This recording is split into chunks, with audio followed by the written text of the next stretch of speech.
On a hot August day in 1966, an Iraqi pilot climbed into the cockpit of his MiG-21, the Soviet Union's most prized interceptor, a machine shrouded in layers of secret technology, so coveted that Western intelligence agencies would have killed to study it.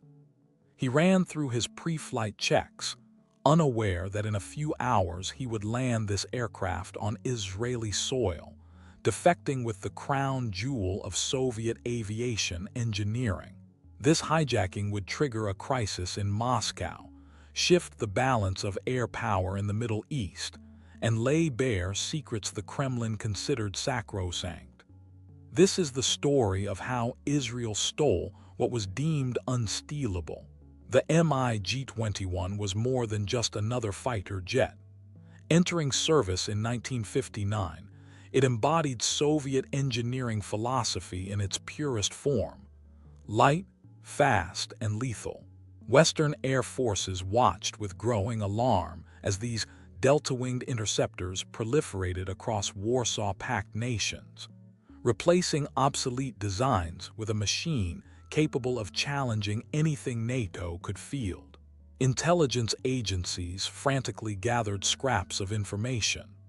Every grainy photograph, every radar signature, every defector's account was analyzed, but key details remained hidden behind the Iron Curtain.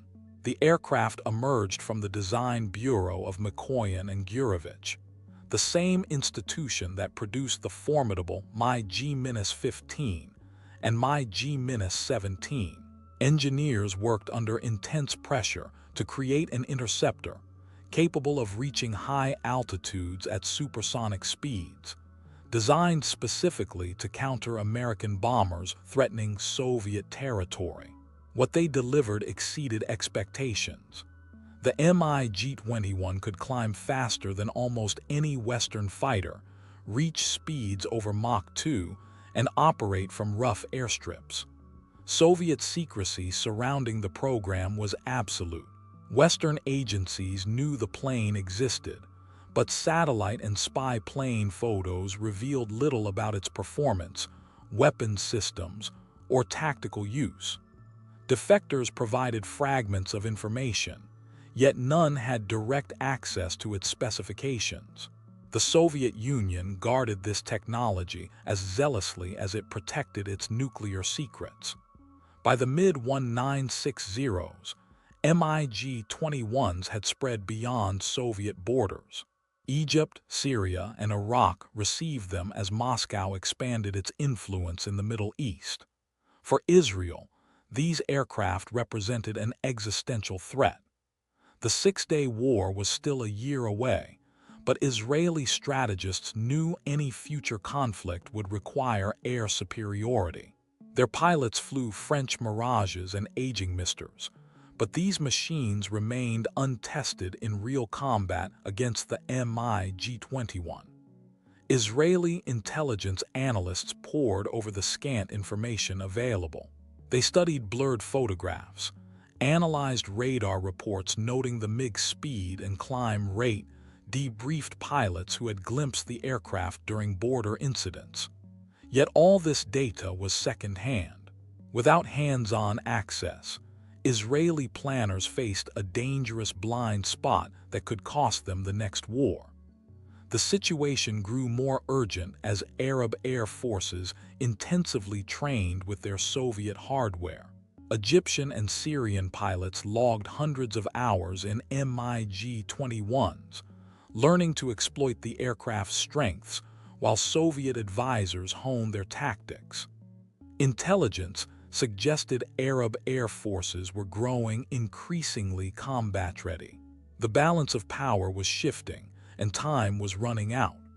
Mossad, Israel's foreign intelligence service, made acquiring a MiG-21 its top priority. Previous attempts to gain access had ended in failure. Spy operations targeting Soviet facilities proved nearly impossible. Bases operating MiG-21s were closed cities, inaccessible to foreigners. Attempts to bribe technicians or pilots yielded nothing but wasted resources and burned agents. The aircraft's secrets remained under lock and key, protected not only by physical security but by ideological commitment. Soviet pilots understood they flew machines representing their nation's technological pride. State propaganda constantly reinforced this message. Pilots flying the MiG-21 were told they possessed the world's finest interceptor. Defection seemed unthinkable. Yet Mossad officers knew that ideology, however strong, could crack under the right pressure. People remained vulnerable to their circumstances, their grievances, their disillusionments. Across the Middle East, thousands of pilots flew Soviet aircraft, and not all of them shared Moscow's worldview. Some harbored resentments against their governments, others faced personal crises, while some simply craved recognition or wealth. The challenge was to find such individuals, approach them without raising alarms, and offer something valuable enough to make betrayal worthwhile. The operation that would ultimately succeed began not with a dramatic recruitment pitch, but with patient intelligence gathering that consumed years of effort. Mossad officers stationed across Europe and the Middle East compiled lists of pilots, tracking their backgrounds, family situations, political views, and psychological profiles. They monitored career advancements and disciplinary records, identifying flyers who clashed with superiors. They also investigated personal connections, searching for financial troubles or family strife that could create leverage. This work produced hundreds of potential targets, most unsuitable. Some were too loyal, others too unstable, and many simply lacked access to the most valuable aircraft. But buried within this mass of data were a few names worth pursuing. Each potential recruit required meticulous study. Mossad officers developed detailed dossiers, tracking subjects for months or years, watching for changes that might signal vulnerability. A pilot passed over for promotion might grow bitter. An officer facing financial pressure might become desperate.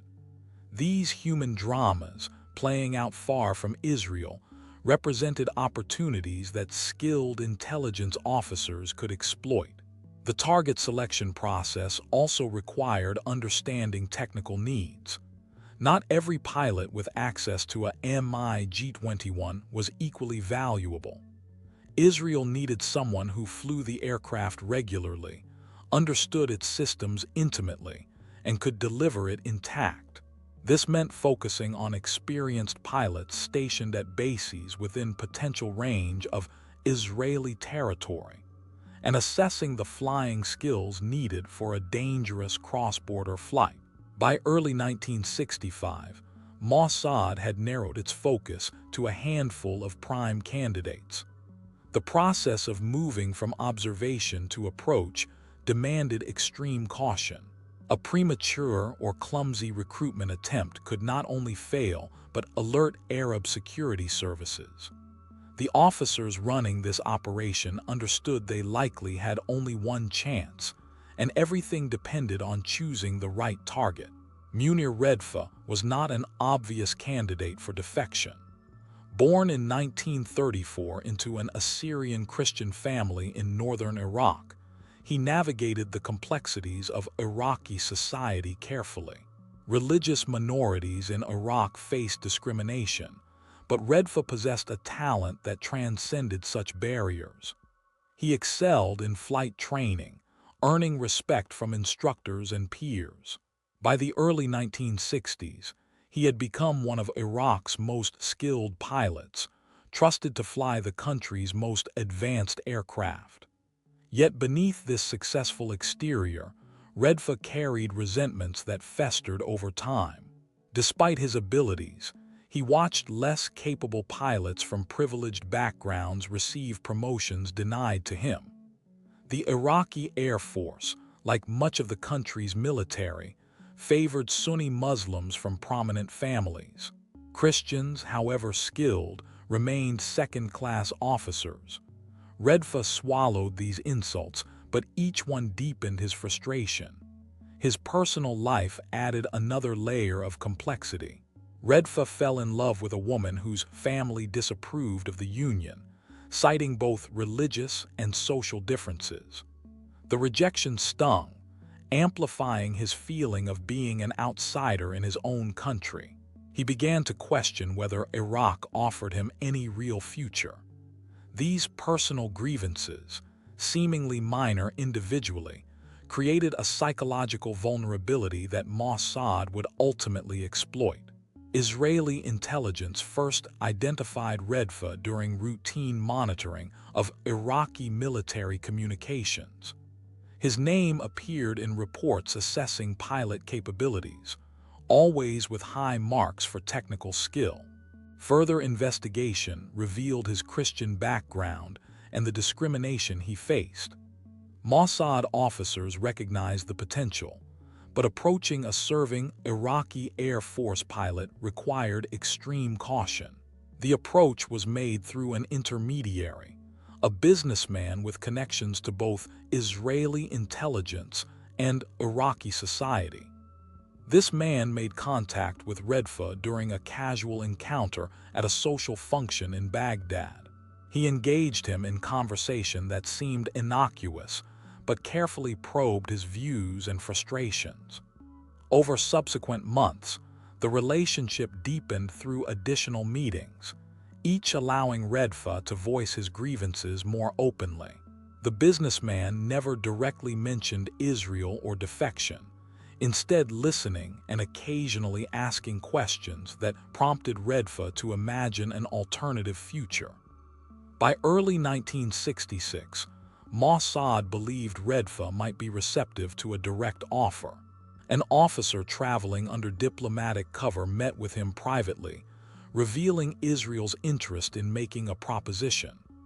Defect with a MIG21, and Israel would provide financial security, a new identity, and a fresh start. Redfa did not agree immediately.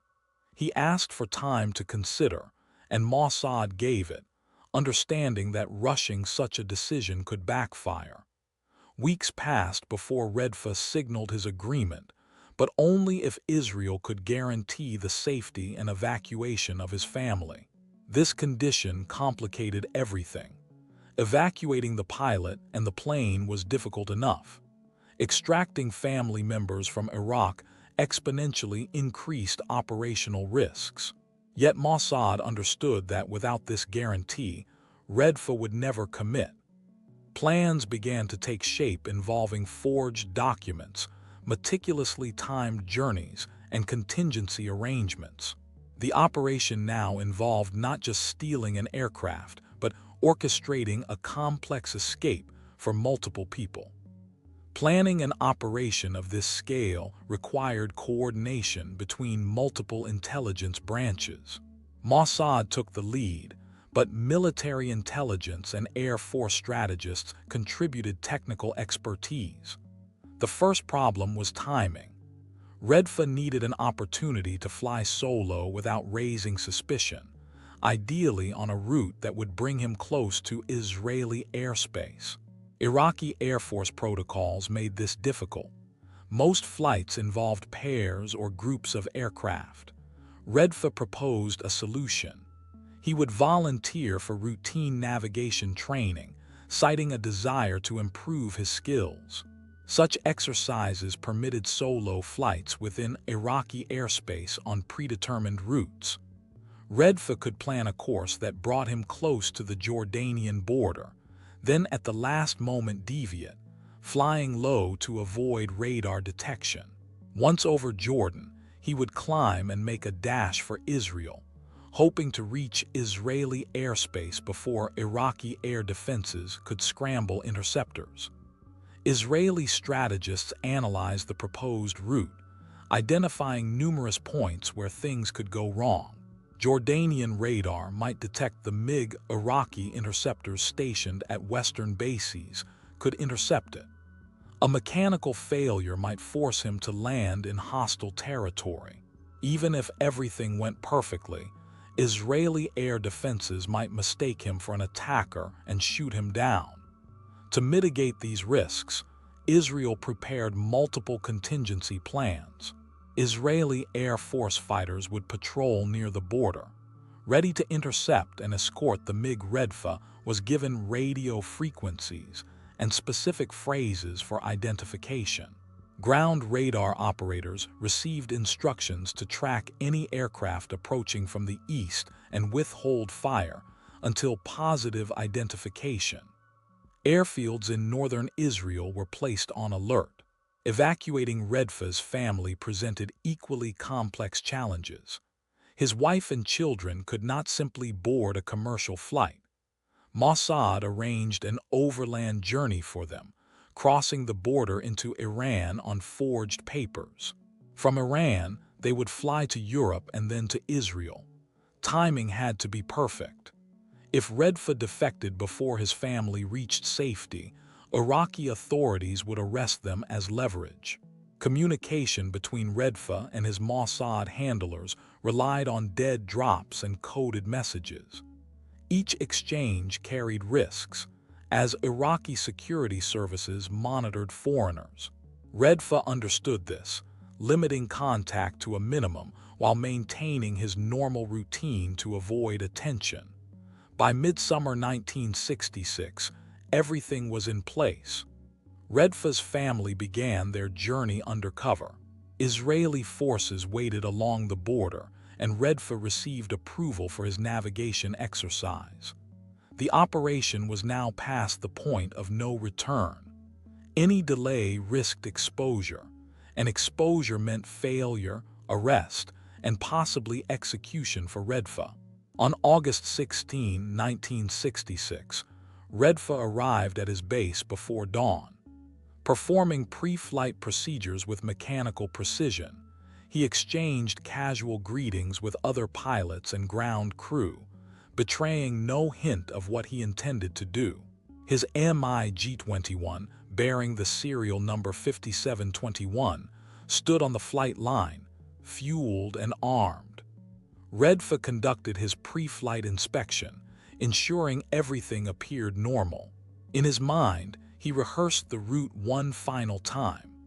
The flight plan called for a westward trajectory toward the Jordanian border before turning back inland. Controllers would monitor his progress via radio at designated intervals.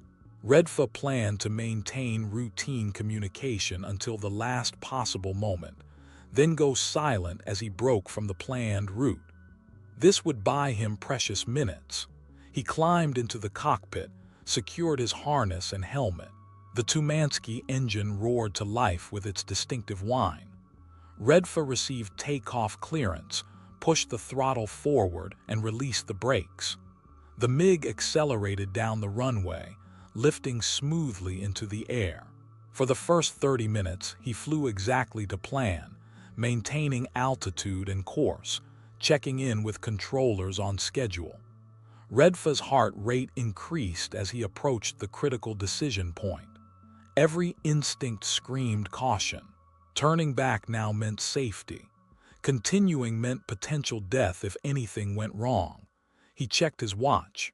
His family should have already crossed into Iran, out of reach of Iraqi authorities.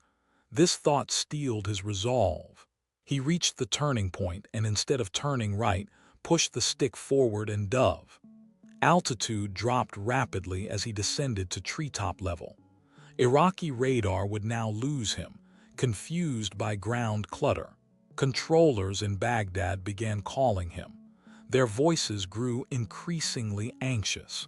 He ignored the radio, focusing entirely on navigation. Ahead lay the Jordanian border. He crossed it at near supersonic speed. Behind him, Iraqi air defense networks sprang to life, scrambling interceptors and alerting Jordanian counterparts.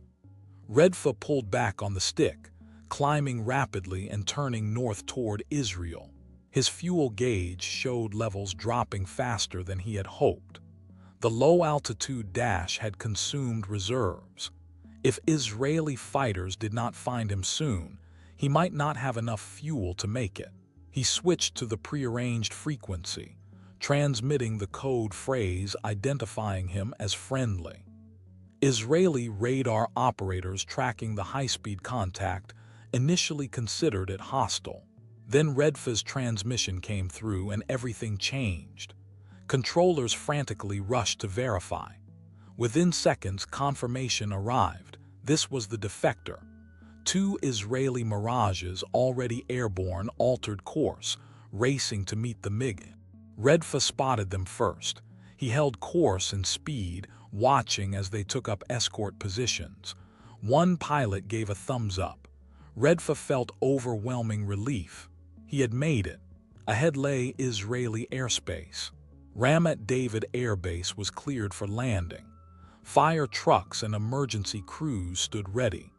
Israeli Air Force officers gathered at the runway's edge. This was history unfolding, the first intact Soviet MiG-21 ever to land in Western hands. Redfa entered the landing pattern, lowering his gear and flaps. The MiG touched down on the runway, its brake parachute deployed. He taxied clear and shut down the engine. Ground personnel swarmed the aircraft. Some stared at the machine in awe. Redfa climbed down from the cockpit. His legs shook from the tension of the flight. An officer stepped forward, extending a hand in welcome. Redfa was taken away for debriefing. Behind him, technicians began a preliminary inspection of the MiG. News of the defection reached Iraqi authorities within hours. The initial reaction was confusion, which turned to fury. Iraq demanded the return of the plane and the pilot. Israel remained silent. In Moscow, the news had a bombshell effect. Soviet advisors in Iraq had guaranteed the security of their equipment, and now that guarantee lay in ruins.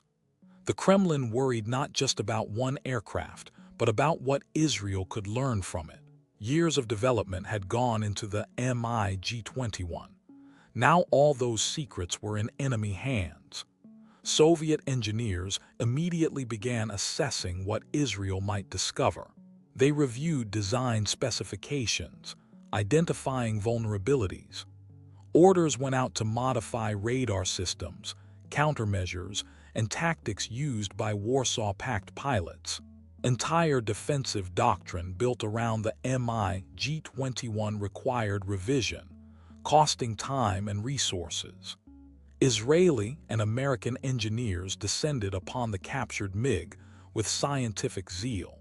Every component was photographed, measured, and tested. The aircraft was partially disassembled, revealing construction methods and materials Western analysts had only guessed at. What they found both impressed and disappointed. The MiG-21's design reflected Soviet priorities: simplicity, maintainability, and performance. Its Tumansky engine delivered impressive thrust, though it consumed fuel at a rate that limited range. The airframe was robust but featured crude welding compared to Western standards. Yet the aircraft flew reliably. Soviet engineers had prioritized function over form, creating a machine that could be serviced by conscript mechanics in field conditions. The avionics suite told a similar story. While functional and reliable, the electronics lagged years behind Western equivalents. The radio system used vacuum tubes. The RP-21 radar had limited range and struggled to track targets against ground clutter. Western fighters already carried pulse Doppler systems that could look down. The MiG-21's radar was effectively blind in such scenarios. Yet the aircraft had undeniable strengths. Its small size made it difficult to spot visually, a decisive advantage in close combat. The Delta wing provided excellent high-speed performance, though it suffered at lower speeds. The twin-barrel GSH-23 cannon remained devastatingly lethal, and the aircraft could carry effective K-13 air-to-air missiles, essentially copies of the American Sidewinder. American pilots were given the chance to fly the MiG in a series of secret test flights. Lieutenant Colonel Chuck Yeager, already famous for breaking the sound barrier, was among the first to evaluate the captured plane.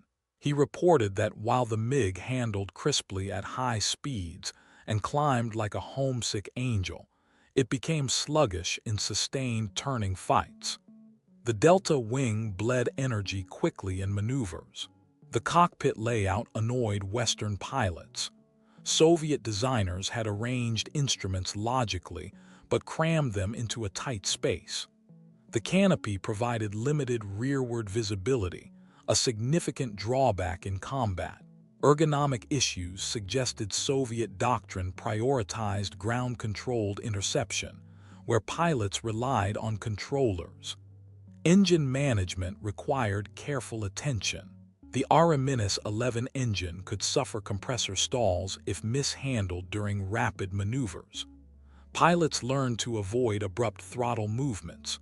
Fuel consumption at full afterburner was staggering, giving the MiG-21 an effective combat radius of barely 200 miles.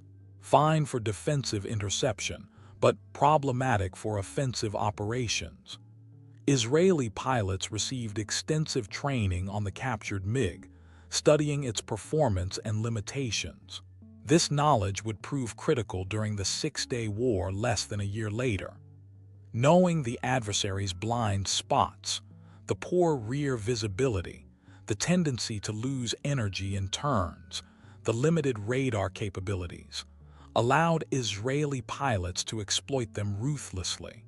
In the opening hours of the war, Israeli aviation destroyed most of the Arab air forces on the ground. But in the dogfights that followed, Israeli pilots systematically gained the upper hand over MiG-21s, contributing to the lopsided aerial victories that secured Israel's total air dominance. The intelligence gleaned from the aircraft went beyond its physical characteristics. Documents recovered in the MiG included technical manuals and operational procedures in Russian.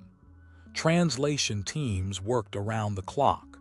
The manuals revealed maintenance intervals and common failure modes, providing insight into the aircraft's reliability.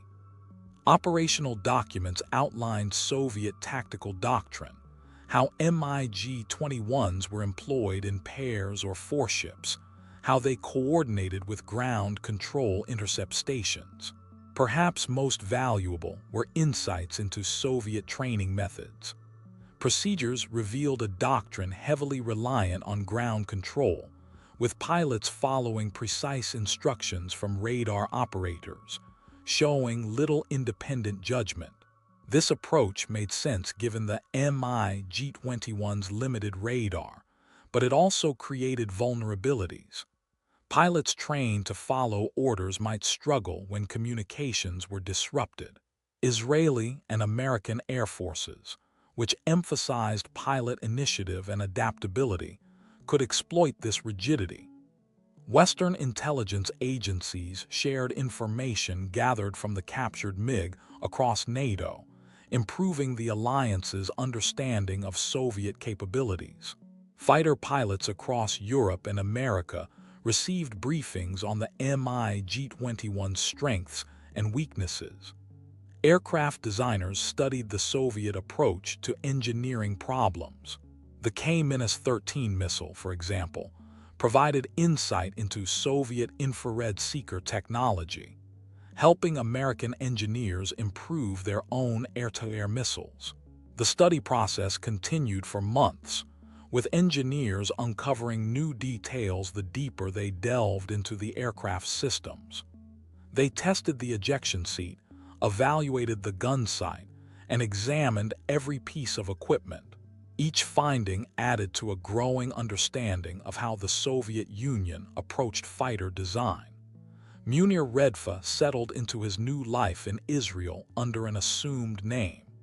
The identity he had carried for 3 decades remained in Iraq. The Israeli government provided him with financial support exceeding what he had earned as an Iraqi Air Force officer. housing in a quiet neighborhood, and assistance integrating into society. He learned Hebrew, adapted to Israeli customs, and gradually built a life utterly different from the one he left behind. His family, successfully evacuated before his defection in a meticulously planned operation, reunited with him in Israel. They too faced the necessity of starting over, learning a new language, and adapting to a new homeland. His children attended Israeli schools, eventually losing their Arabic accents. His wife struggled more with the transition, mourning the loss of extended family. But she adapted, understanding that the alternative, remaining in Iraq as the wife of a traitor, would have meant imprisonment or worse. Redfa never returned to Iraq. Iraqi authorities declared him a traitor, sentencing him to death in absentia. State media branded him a coward and a spy, claiming he had been bought with Zionist gold. These accusations meant little to Redfa, who had mentally severed ties with a country that treated him as a second-class citizen. In rare interviews given years later, he expressed no regrets, stating simply that he chose freedom and opportunity over a life constrained by bigotry and discrimination. For the Soviet Union, Operation Diamond, as Israel renamed it, represented a humiliating intelligence failure that provoked recriminations and reforms throughout the security apparatus. The MiG-21 was their premier export fighter, sold to allies with assurances of security. Now those assurances lay in ruins, exposed as empty guarantees by an operation the Soviets had never anticipated. KGB officers tasked with monitoring security in Allied countries faced scrutiny. Soviet military advisors in Iraq underwent investigations. Some faced demotion or recall as scapegoats for the intelligence lapse. The Kremlin worried not just about one aircraft, but about what Israel and its American allies could learn from detailed examination. Years of development, testing, and refinement had gone into the MiG-21. All of it was now exposed, available for Western analysts to study and counter. Soviet leaders understood the implications of the theft would extend far beyond immediate embarrassment. Soviet engineers immediately began assessing what Israel might have discovered. They reviewed design specifications, identifying vulnerabilities. The radar's limited look-down capability was now a critical flaw opponents would surely exploit. The engine's fuel consumption and susceptibility to compressor stall represented tactical limitations. Even the aircraft's strengths, its rate of climb, speed, and cannon, could be countered once Western pilots understood exactly how the MiG behaved in various flight regimes. Orders went out to modify radar systems, countermeasures, and tactics. Updated training programs emphasized different combat profiles, attempting to compensate for known weaknesses. Export versions of the MiG-21 were modified to strip out the most sensitive technologies, ensuring that even if another aircraft fell into Western hands, it would not reveal all the capabilities of advanced Soviet models. These upgrades cost time and resources the Soviet Union could ill afford. The operation's success demonstrated the power of human intelligence in an era increasingly dominated by technical collection methods.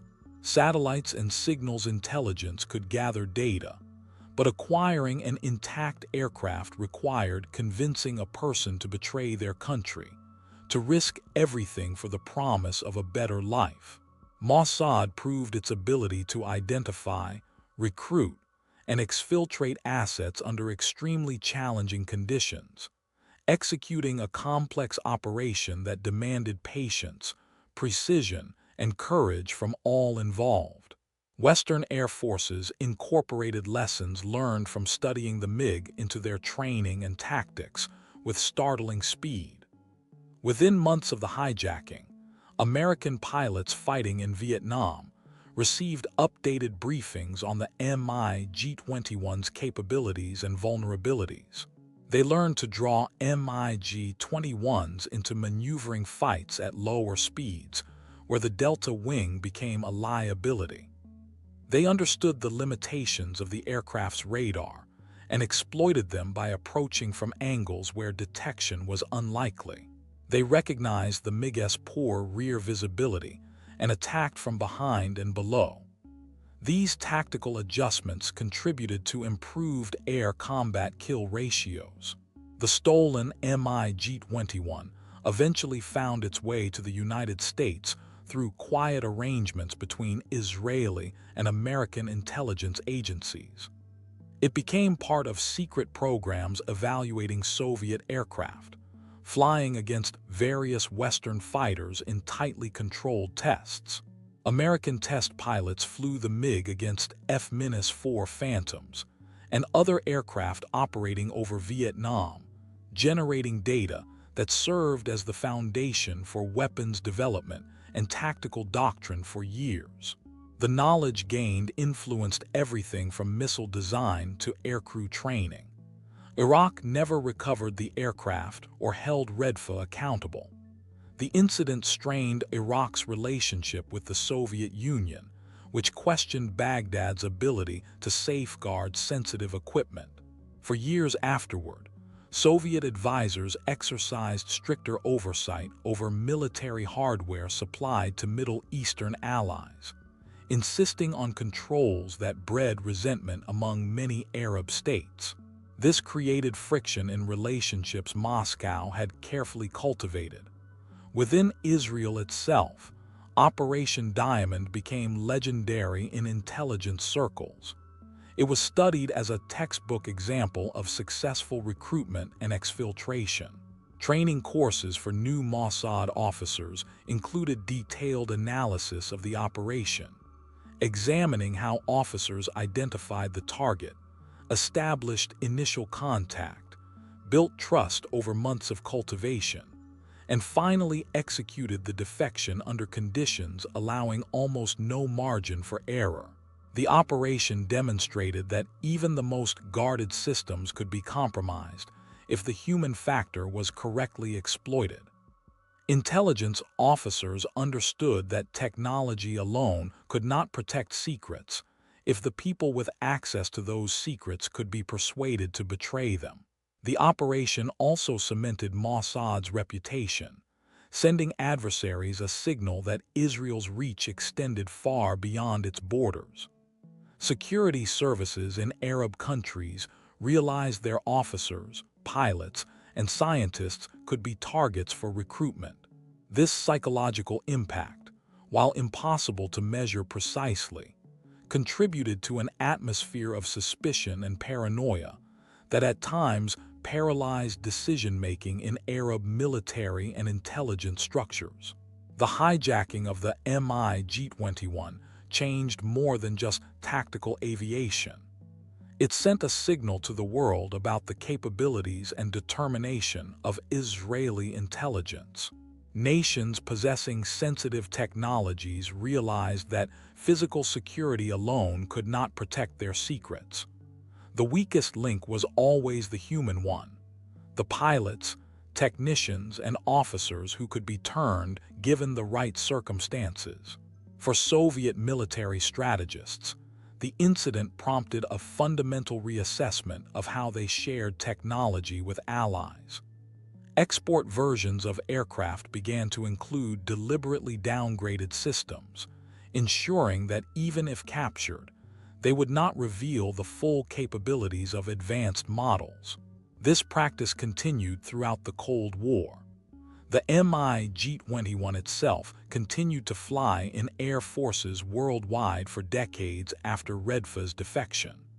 Later variants incorporated improvements addressing some of the weaknesses exposed by Western analysis.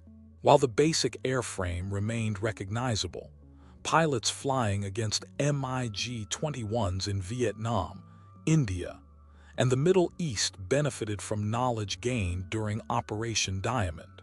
Munir Redfa lived quietly in Israel until his death, rarely speaking publicly about his role in one of history's most successful intelligence operations. He traded one life for another, leaving his homeland and identity behind for safety and freedom. Whether he ever regretted that choice is known only to him. What is certain is that his decision altered history. By shifting the balance of air power and exposing secrets a nation had worked so hard to protect, the MIG-21 he delivered now sits in the Israeli Air Force Museum, a trophy of intelligence mastery, and a reminder that in the shadow wars between nations, sometimes the most valuable weapon is a person willing to betray everything they once believed for something better on the other side. We hope you found this deep dive into a pivotal moment of Cold War espionage as fascinating as we do. If you enjoyed uncovering the secrets and human drama behind Operation Diamond, please help us share these incredible stories. Liking this video supports our channel immensely. Subscribing ensures you never miss our next exploration into the hidden operations that shaped our world. And sharing it with others who love history and intrigue helps keep these remarkable tales alive. Thank you for watching.